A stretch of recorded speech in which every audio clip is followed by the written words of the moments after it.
Saudara Menko Polhukam Mahfud MD menegaskan tim penyelesaian non-yudisial pelanggaran HAM berat masa lalu tidak meniadakan penyelesaian HAM lewat jalur yudisial. Mahfud menyebut semua pelanggaran HAM berat bisa diproses lewat jalur hukum atau pengadilan HAM ad hoc, namun harus melewati persetujuan DPR jika kasusnya terjadi sebelum tahun 2000. Dalam unggahan di akun Twitternya, Mahfud mengucapkan terima kasih kepada semua pihak yang telah memahami dan memberi dukungan kepada pemerintah dalam membentuk tim penyelesaian non-yudisial atas pelanggaran HAM berat masa lalu.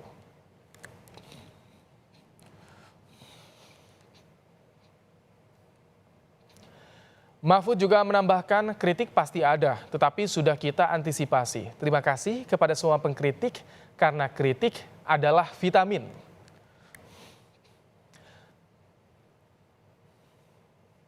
Sebelumnya Presiden Joko Widodo menyampaikan rasa simpati dan empati yang mendalam kepada para korban dan keluarga korban pelanggaran HAM berat. Selanjutnya, pemerintah akan berupaya mencegah terjadinya pelanggaran HAM berat pada masa yang akan datang.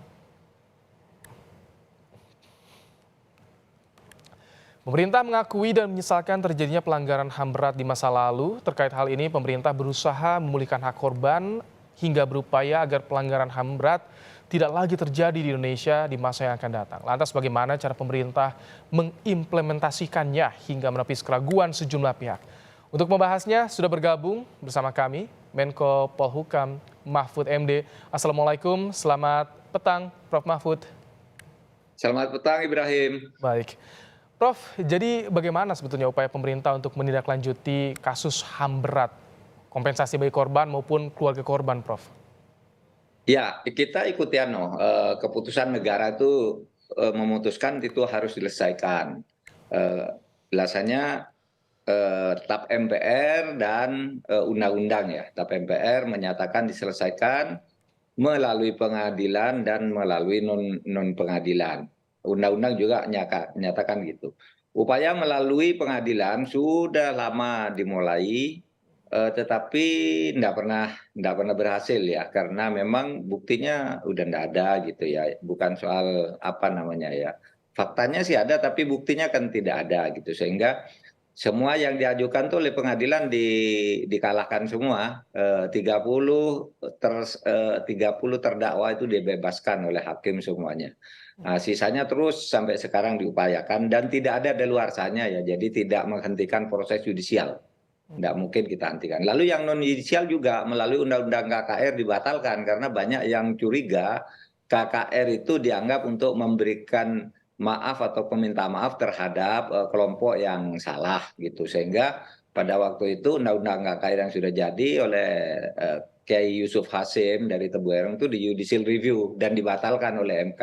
Maka kita sekarang menempuh jalur non yudisial melalui tim PP HAM, penyelesaian non yudisial pelanggaran HAM berat di masa lalu, dan kita sudah memutuskan dan alhamdulillah Presiden sudah menyatakan menerima semua rekomendasi. Kemudian alhamdulillah juga kemarin pagi PBB itu sudah mengeluarkan pernyataan apresiasi kepada pemerintah Indonesia bahwa upaya yang puluhan tahun dirintis selalu gagal sekarang sudah menemui titik terang. Sebagai langkah baru sudah dimulai untuk memperhatikan dan merehabilitasi hak korban ya.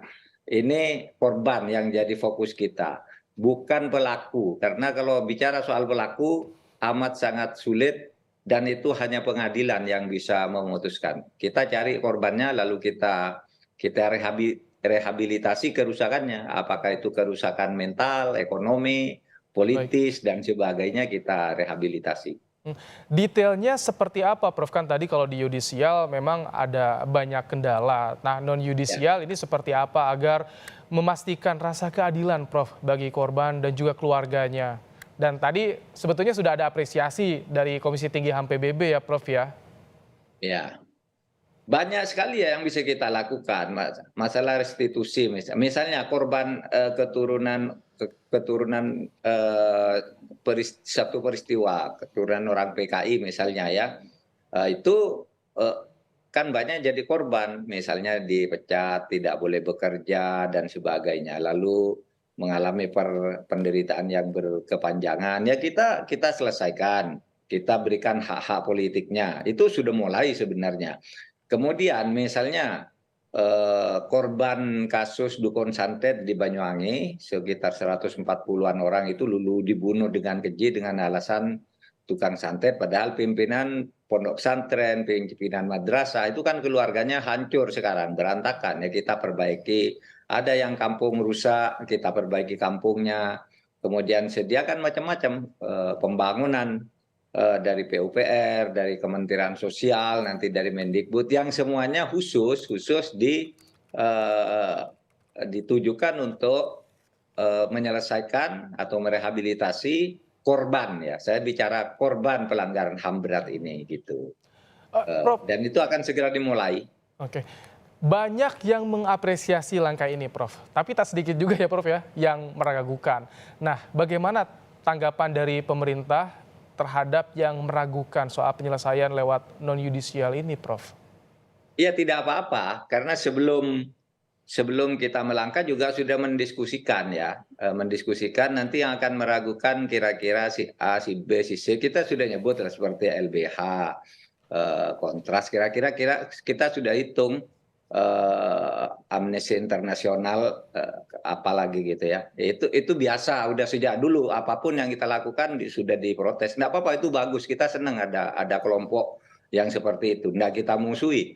Tetapi saudara lihat itu di gambar tim itu semua ini tergabung orang yang dulu sangat menentang penyelesaian non yudisial seperti Pak Kiki Sahnakri, lalu ada kelompok NU itu dari Pak As'ad, Pak Musaki dulu tuh sangat menentang, ya, kelompoknya. Kemudian ada yang sangat pro, apa namanya, seperti Isdal Kasim yang ikut merumuskan ini. Lalu ada Pak yang ikut merumuskan terjadinya pelanggaran HAM itu. Lalu ada Pak Wakil daerah yang menjadi korban HAM, ada Pak Abu Bakar, Mustafa Abu Bakar. Ada itu yang sangat terkenal Pak Makarim Wibisono, yang belasan tahun karirnya ngurusi HAM di dunia internasional.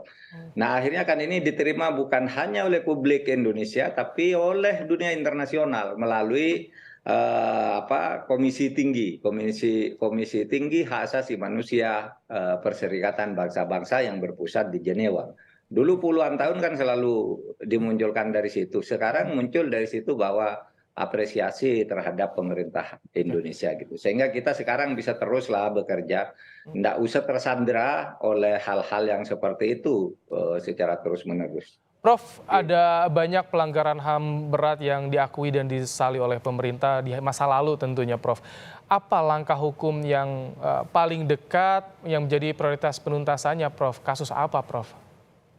Yang masih mungkin tuh dalam hitungan kami yang terjadi sesudah tahun 2000 ada peristiwa Wamena dan Wasior. Itu dulu terjadi pada tahun 2001 sampai 2003. Nah itu dulu secara teknis lebih mudah karena dulu kekeliruannya itu secara prosedural hanya karena itu tidak dipisah oleh Komnas HAM, karena padahal kasus ini beda gitu.